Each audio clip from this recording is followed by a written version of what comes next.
오늘 보실 말씀은 이사야서 57장 15절입니다. 이사야서 57장 15절 지극히 존귀하며 갈까요? 시작. 지극히 존귀하며 영원히 거하시며 거룩하다 이름하는 이가 이와 같이 말씀하시되 내가 높고 거룩한 곳에 있으며 또한 통회하고 마음이 겸손한 자와 함께 있나니 이는 겸손한 자의 영을 소생시키며 통회하는 자의 마음을 소생시키려 하니라. 네. 어제 이어서 또 15절을 다시 한번 다루는데 여기서 또 한 가지 보고 싶은 것은 하나님께서 그렇게 통회하고 겸손한 자와 함께 하시는 목적이 여기 나와 있다는 겁니다. 이는 겸손한 자의 영을 소생시키며 통회하는 자의 마음을 소생시키려 함이라. 여기서 소생이라는 말이 나오는데 이건 다시 살려내는 걸 의미하는 단어입니다. 다시 살려내는 거. 통회하는 사람 생각해보면 얼마나 이렇게 꼬부라지는 거예요. 겸손한 마음을 가지는 거 얼마나 이렇게 꼬부라지는 겁니까? 하지만 하나님께서 찾아오셔서 그렇게 이렇게 꼬부라져 있는 그 사람을 일으켜서 세워주시는 거예요. 고개 들어, 어깨 펴, 내가 너 다시 살아나게 만들어 줄 거야 하시는 그런 음성을 들려주시는 거예요. 사람이 스스로는 아무런 힘을 낼 수 없을 때가 있습니다. 엘리야 같은 위대한 선지자도 한때는 자기를 그냥 죽여달라고 그랬죠. 넉넉하오니 나를 이제 그냥 거둬가 달라. 하지만 하나님께서 천사를 보내셔서 그 몸을 어루만지게 해주시고 또 먹을 거 먹게 하시고 또 잠을 자게 하시고 그러면서 하나님께서 그 지쳐있던 엘리야가 다시 일어나도록 이렇게 일으켜 세워주십니다. 그래가지고 그 과정을 통해서 엘리야가 다시 힘을 얻고 하나님의 산으로 길을 이렇게 떠나요. 우리 하나님은 그렇게 은혜를 베푸시는 분이십니다. 엘리야처럼 지쳐서 쓰러져 있는 사람, 이제는 아무런 소망이 없다고 생각하고 스스로 절망한 사람, 그런 사람에게 찾아오셔서 다시 살아나게 하시고 다시 일어나게 하시는 분이 우리 하나님이시죠. 내가 이렇게 꼬부라져 있을 때 우리 하나님께서 내게 찾아오셔서 나를 일으켜 주신다고 하면 얼마나 감사한 일이 되겠습니까? 오늘 기도하는 우리 모두에게도 이와 같이 다시 소생케 하시는, 다시 일어나게 하시고 다시 세워주신 하나님의 축복이 임하게 되기를 바랍니다. 자, 우리 16절로 갑니다. 내가 영원히 시작. 내가 영원히 다투지 아니하며 내가 끊임없이 노하지 아니할 것은 내가 지은 그의 영광이 내 앞에서 피곤할까 함이라. 우리 하나님은 우리의 한계를 아시는 분이십니다. 내가 지은 그의 영과 혼이 내 앞에서 피곤할까 함이라. 살아가면서 너무 많은 잘못을 하는 거예요. 그래가지고 하나님께 야단을 정말 많이 맞았습니다. 그런데 하나님께서 이제는 계속 야단치고 노하시고 하시지는 않겠다 말씀하시는 거죠. 왜냐? 사람이 계속 야단맞고 계속 매맞으면 어떻게 사냐 말이에요. 우리도 사람이 한계가 있다는 것을 기억해야 됩니다. 내가 볼 때 내가 사랑하는 어떤 사람이 있어요. 내가 소중하게 생각하는 사람이 있는데 잘못을 하는 거예요. 그래서 내가 말하고 또 말하고 계속 말하고 나중엔 아주 세게 말하고 계속 야단치고 그랬단 말이에요. 그런데 그러다가 큰일 나는 거예요. 그러다가. 왜냐하면 이 사람이라는 게 계속 부정적인 피드백을 계속 듣고 야단받다 보면은 어느 순간 부러져요. 이게 제자리로 돌아와야 되거든요. 맞고 제자리로 돌아와야 되는데 안 돌아와요. 툭 하고 떨어져서 부러져 버린단 말이에요. 그뿐이 아니에요. 그 사람이 이렇게 부정적인 얘기 속에서 붕괴되는 거는 물론이고 그 사람과의 관계에 그냥 그걸로 끝장날 수 있는 거예요. 두 번 다시 안 본다. 이런 얘기 들을 수 있는 겁니다.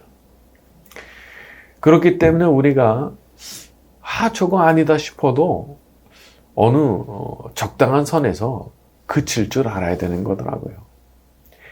몇 번 했으면은 이제 그만하고요. 나 그냥 기다리면서 하나님 앞에 기도하고 맡겨야 되는 게 있더라고요. 사람이 수술을 하는 거는 고도로 훈련된 의사만 해야 되는 거죠. 특히 막 뇌수술 이런 거는 일반인이 하면 안 되는 거죠. 여러분, 내가 수술하려고 그러면 안 돼요. 내가 왜 남의 뇌를 열려고 그래요. 그거 하나님 하셔야 되는 거예요. 그러니까 나는 그걸 하려고 하지 않는 거예요. 그래서 내가 할 수 없는 수술이니까 하나님께 맡기고 수술은 하나님께서 해주시기 원합니다. 저는 이제 여기까지만 하겠습니다. 이렇게 가야 되는 거죠. 여러분, 우리는 하나님 믿어야 됩니다. 하나님께서 내 대신 행하실 수 있다는 것을 믿고 적당한 선에서 그쳐야 돼요. 우리가 그렇게 기도로 내가 더 이상은 할 수 없는 일들을 다 맡겨드릴 때 우리 하나님께서 그것을 받아주시고 우리 하나님의 방법으로 그것을 해결해 주실 줄로 믿습니다. 자, 우리 17절과 18절입니다. 그의 시작. 그의 탐심의 죄악으로 말미암아 내가 노하여 그를 쳤으며 그가 아직도 배역하여 자기 마음의 길로 걸어가도다. 내가 그의 길을 보았은즉 그를 고쳐줄 것이라. 그를 인도하며 그와 싶어하는 자들에게 위로를 다시 얻게 하리라. 사람에게 내재해 있는 가장 치명적인 것 중 하나가 탐심이죠. 17절에 탐심의 죄악으로 말미암아 그를 쳤으며. 근데 이게 얼마나 질긴지 하나님께서 그렇게 치셨는데도 여전히 그 길 가더라는 거예요. 그가 아직도 패역하여 자기 마음의 길로 걸어가도다. 우리가 다 그런 사람들이 아닌가 싶습니다. 그렇게 야단 맞으면서도 포기를 못하고 계속 가져가요. 이건 어쩌면 좀 절망스럽다는 생각이 드는 지점이기도 한 겁니다. 왜냐하면 너무 극복하기가 어려우니까. 그런데 우리 하나님께서 말씀하시는 것 18절에 내가 그의 길을 보았은즉 그를 고쳐줄 것이라. 고쳐주시겠다. 저는 이 고쳐주신다는 말씀 안에 두 가지 의미가 있다고 봅니다. 첫째는 먼저 이렇게 많이 맞은 사람의 상처가 낫게 고쳐주신다, 그런 의미가 있고요. 둘째는 그렇게 욕망을 따라서 살아가는 그 삶을 바로잡아 주신다, 그런 의미가 있는 겁니다. 사람이 자기 욕망을 이긴다는 거, 특히나 탐심의 욕망을 이긴다는 거, 거의 불가능에 가까운 일인지도 몰라요. 그런데 그것조차도 우리 하나님께서 은혜를 베푸시면 달라질 수 있는 겁니다. 겁쟁이였던 베드로를 사자 같은 사람으로 하나님 바꾸셨잖아요. 성령께서 충만하게 임하셨을 때 변했잖아요. 근데 마치 그와 같은 것이 우리에게도 일어날 수가 있는 거죠.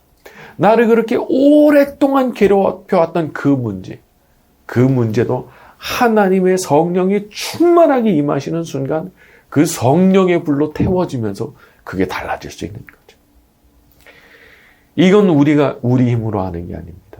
그래서 우리가 기도하고 또 기도하는 거예요. 성령께서 그냥 나를 확 찾아오셔가지고 나를 변화시키시기를 기대하면서 말이죠.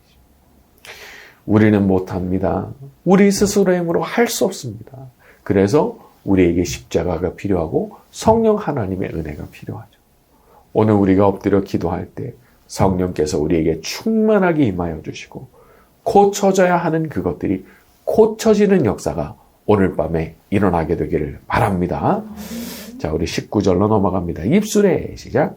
입술의 열매를 창조하는 자 여호와가 말하노라. 먼 데 있는 자에게든지 가까운 데 있는 자에게든지 평강이 있을지어다. 내가 그를 고치리라 하셨느니라. 여기 입술의 열매라고 하는 표현이 등장하죠. 입술의 열매라. 그러니까 알 듯 모를 듯한데 성경 구절 한 군데 찾아봅니다. 히브리서 13장 15절. 신약성경 369쪽쯤에 있습니다. 히브리서 13장 15절입니다. 신약성경 369쪽. 자, 히브리서 13장 15절. 신약성경 369쪽쯤에 있습니다. 자, 13장 15절. 그러므로 시작.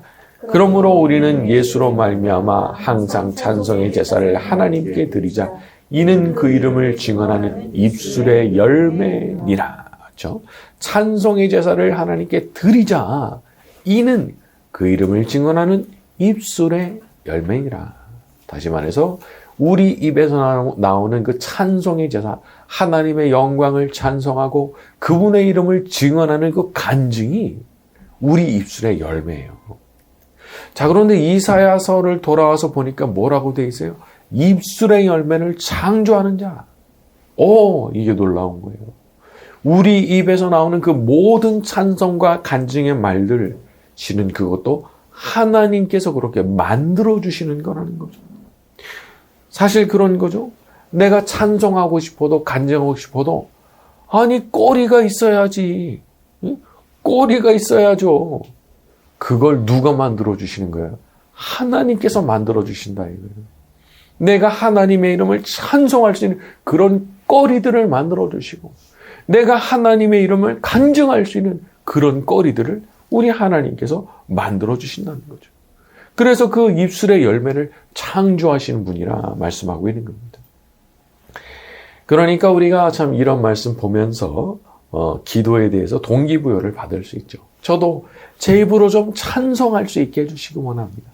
저도 제 입으로 하나님 행하신 그 위대한 일, 저도 좀 간증할 수 있게 그런 일을 제게 허락해 주십시오. 하나님은 내 입에 찬송과 간증을 만들어 주시는 분이십니다. 오늘 우리가 기도할 때도 우리 하나님께서 내 입에 간증거리들을, 찬송거리들을 만들어 주시는 역사가 일어나게 되기를 바랍니다. 자, 또 보니까 먼데 있는 자에게든 가까이 있는 자에게든 평강이 있을지어다 평강이 있을지어다 내가 그를 고치리라 하셨다 이렇게 돼 있죠. 여기서 고치리라 라고 하신 부분은 병을 치유하고 상처를 낫게 하는 그런 걸 뜻하는 단어입니다. 우리 하나님은 고쳐주시는 분이십니다. 자, 내가 상처를 입고 전쟁터에서 피를 철철 흘리고 있다고 생각해 보세요. 막 의식도 가물가물하고 그러면 이건 내가 혼자서는 어떻게 조치를 할 수가 없는 상태예요. 내 손으로는 치유를 할 방법이 없어요.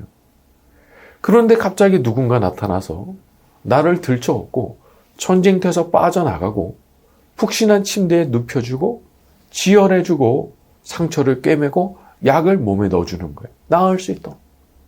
근데 그게 누구냐? 우리 하나님이시라는 거죠. 그분께서 전쟁터에서 나를 업어다가 옮겨주시는 거죠. 피를 철철 흘리는 거 지혈해주시고 상처를 꿰매주시고 링고 달아주시고 손 꼭 붙들어주시고 누가 하시느냐? 우리 하나님이 하신다. 제가 좀 전에 엘리야 얘기도 했지만은 그 엘리야 광야에서 혼자 나무 그늘 밑에 가서 나 죽여달라고 했을 때 누가 와서 도와줄 거예요? 그 광야에서. 하나님만 도와주시는 거예요. 하나님이 그 자리까지 천사 보내서 도와주시는 거예요. 우리 하나님이 그런 분이시기 때문에 우리가 기도 가운데서 그분께로 피하는 겁니다. 많은 상처를 입었을수록 너무 많이 상처를 입어서 막 피가 쏟아질수록 우리를 고쳐주시고 낫게 하시는 그런 은혜가 필요한 것이고 그리고 그 자리에서 우리가 평안함을 얻게 되는 거예요. 평강이 있을지어다 평강이 있을지어다 내가 고쳐줄 테니 너는 평안함을 얻을지어다. 오늘 우리가 기도하는 가운데도 우리의 상처를 싸매주시고 낫게 하시는 하나님의 은혜가 임하게 되기를 바랍니다. 자, 우리 20절과 21절입니다. 그러나 시작. 그러나 악인은 평온함을 얻지 못하고 그물이 진액과 더러운 것을 늘 솟구쳐내는 요동하는 바다와 같으니라. 내 하나님 말씀에 네, 악인이 어떤 존재인가를 말씀하시는데 그 물이 진흙과 더러운 것을 늘 솟구쳐내는 바다와 같다 말씀하셨습니다. 다시 말해 이 악인은 사람 자체가 악하기 때문에 그 안에서 계속해서 악하고 더러운 게 계속 이렇게 솟아 올라온다는 거예요. 그 더러운 게 이렇게 올라오는 거죠. 나쁜 사람이 어떤 사람이 나쁜 사람이냐?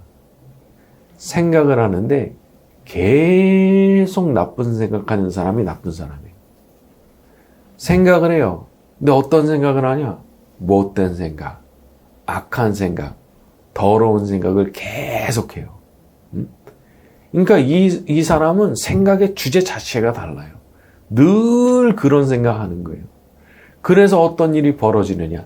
시간이 지날수록 점점 더 악해집니다. 왜? 밤낮으로 그런 걸 궁리하거든요. 늘 악한 생각을 하거든요. 세월이 지나갈수록 더 악한 인간이 되는 거예요. 이거 무서운 거죠. 자, 그런데 반대로 그러면 좋은 사람 어떤 사람이냐? 너무나 당연하게 늘 좋은 생각하는 사람인 거죠. 어떻게 하면 내가 우리 하나님을 기쁘시게 할까? 내가 어떻게 하면 다른 분한테 뭔가 이렇게 좋은 일을 해줄 수 있을까? 늘 그런 걸 생각하는 분이 진짜 좋은 분인 거예요. 그리고 여기에도 똑같은 원리가 적용이 돼요. 늘 좋은 생각하니까 어떻게 돼요?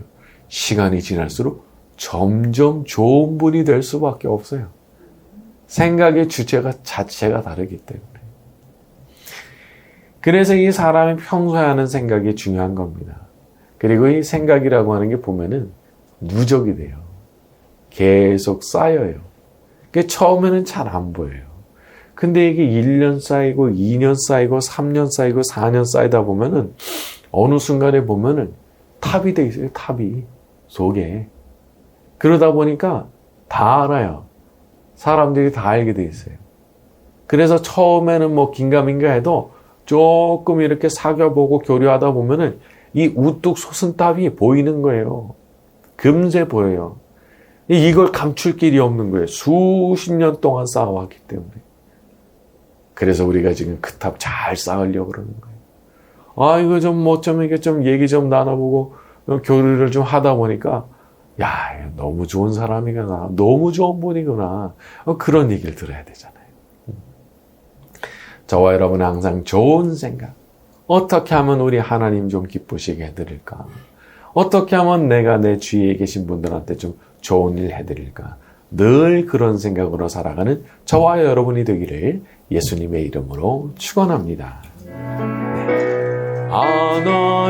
하나님은 너를 지키시는 자, 너의 우편에 그늘 되게 계시니 낮에 해와 밤에 달도 너를 해지 못하리. 하나님은 너를 지키시는 너의 환난을 면케하시니 그가 너를 지키시리라. 너의 출입을 지키시리라. 눈을 들어 산을 보아라. 너의 도움 어디서 오나. 전지 지으신 너를 만드신